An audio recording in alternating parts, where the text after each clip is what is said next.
आज हम देखेंगे एनालॉग मल्टीप्लायर MPY634। इसमें analog signal processing some time we require the circuit.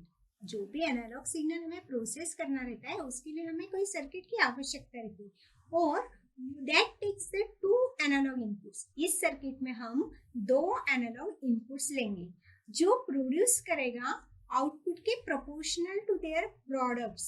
इसके आउटपुट में ये दोनों एनालॉग इनपुट्स का जो प्रोडक्ट्स होगा वो प्रोड्यूस करेगा। जैसे कि इस टर्म को हम एनालॉग मल्टीप्लायर बोलते हैं। जो भी एनालॉग मल्टीप्लायर रहता है उसमें हम 2 एनालॉग इनपुट्स लेते हैं और उन दोनों का जो प्रोडक्ट होता है, उन दोनों का जो मल्टीप्लायर रहता है, वो प्रोडक्ट को जो आउटपुट में हम लेते हैं उसी को हम एनालॉग मल्टीप्लायर बोलते हैं। इस सर्किट में जो आउटपुट वोल्टेज है ये प्रोपोर्शनल रहेगा to the multiplication of input voltage. जो भी आउटपुट वोल्टेज रहेगा एनालॉग मल्टीप्लायर में वो इनपुट वोल्टेज के जो मल्टीप्लिकेशन रहेगा उसके प्रोपोर्शनल में रहेगा। अब देखते हैं हम एनालॉग मल्टीप्लायर MPY634। इसमें MPY634 में डिफरेंट फीचर्स हैं, इसलिए हम एनालॉग मल्टीप्लायर MPY634 यूज करते हैं। इस टाइप के फीचर्स हैं जैसे कि इसकी बैंडविड्थ जो है बहुत बड़ी है, वाइड बैंडविड्थ है। इसमें high accuracy 4 quadrant analog multipliers हैं। बहुत हाई एक्यूरेसी के 4 क्वाड्रेंट एनालॉग मल्टीप्लायर्स हैं। जो एनालॉग मल्टीप्लायर है यूजिंग दिस MPY634 बहुत इजी है यूज करने के लिए। इसकी कॉस्ट भी वेरी लो है, बहुत कम कॉस्ट है। वैसे ही it's differential X, Y, Z inputs allow configuration as या इसमें जो इनपुट्स है डिफरेंशियल इनपुट्स जैसे कि X, Y और Z ये डिफरेंट कॉन्फ़िगरेशंस को अलाउ करते हैं। जैसे कि मल्टीप्लायर है, स्क्वायरर है, डिवाइडर, स्क्वायर रूटर और other functions while maintaining the high accuracy, और वो हाई एक्यूरेसी को भी मेंटेन करता है। The internal output amplifier of MPY634 reduces the design complexity. Design complexity को भी रिड्यूस कराया जाता है in the MPY634 में by using the internal output amplifiers। internal output जो amplifiers है उसको यूज करके डिजाइन कॉम्प्लेक्सिटी को हम कम करते हैं compare to the high frequency multiplier. जो हाई फ्रीक्वेंसी मल्टीप्लायर रहते हैं उसके कंपैरिजन में देखें तो इसका डिजाइन कॉम्प्लेक्सिटी हम बहुत लेवल तक हम रिड्यूस कर सकते हैं। और बैलेंस मॉड्यूलेटर सर्किट्स में भी डिजाइन कॉम्प्लेक्सिटी इतनी रिड्यूस नहीं होती है जितना हम MPY634 में कर सकते हैं by using the internal output amplifier. It's accurately laser trimmed multiplier characteristics. वो लेजर ट्रिम्ड मल्टीप्लायर कैरेक्टरिस्टिक्स को एक्यूरेटली मेंशन करता है। It to use in the wide variety of applications.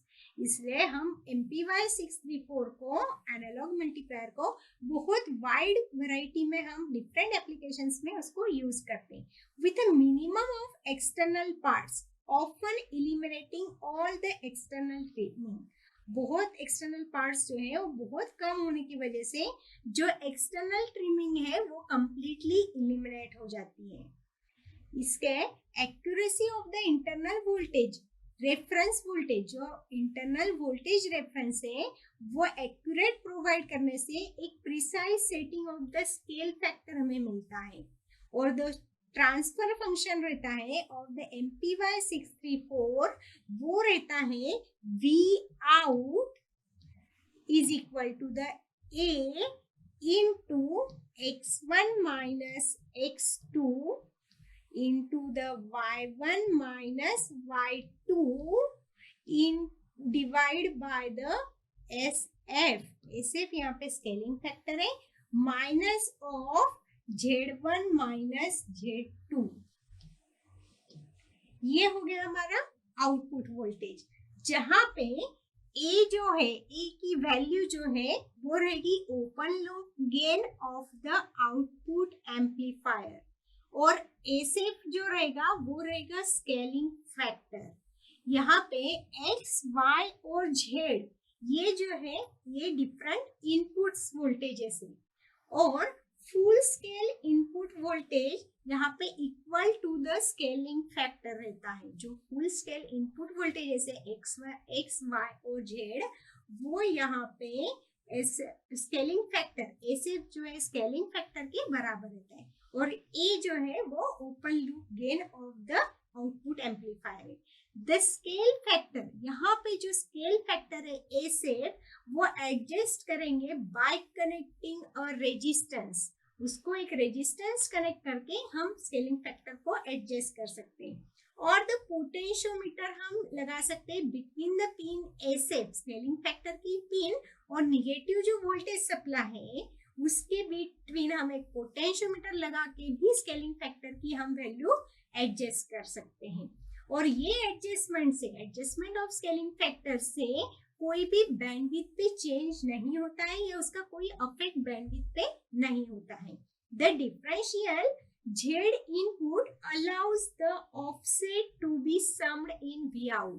जो Z input है वो ऑफसेट को सम करने के लिए Vout में अलाउ करता है।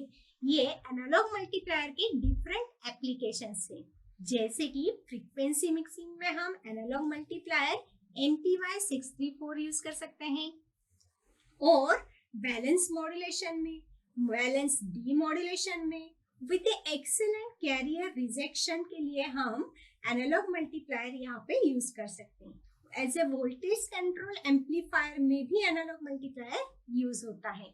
वोल्टेज कंट्रोल फिल्टर्स में, वोल्टेज कंट्रोल ऑसिलेटर्स में, और जहाँ पे signal processing at RF intermediate frequency, RF radio frequency and video frequency required होती है, वहां पे भी सिग्नल प्रोसेसिंग के यूज के लिए हम एनालॉग मल्टीप्लायर यूज करते हैं।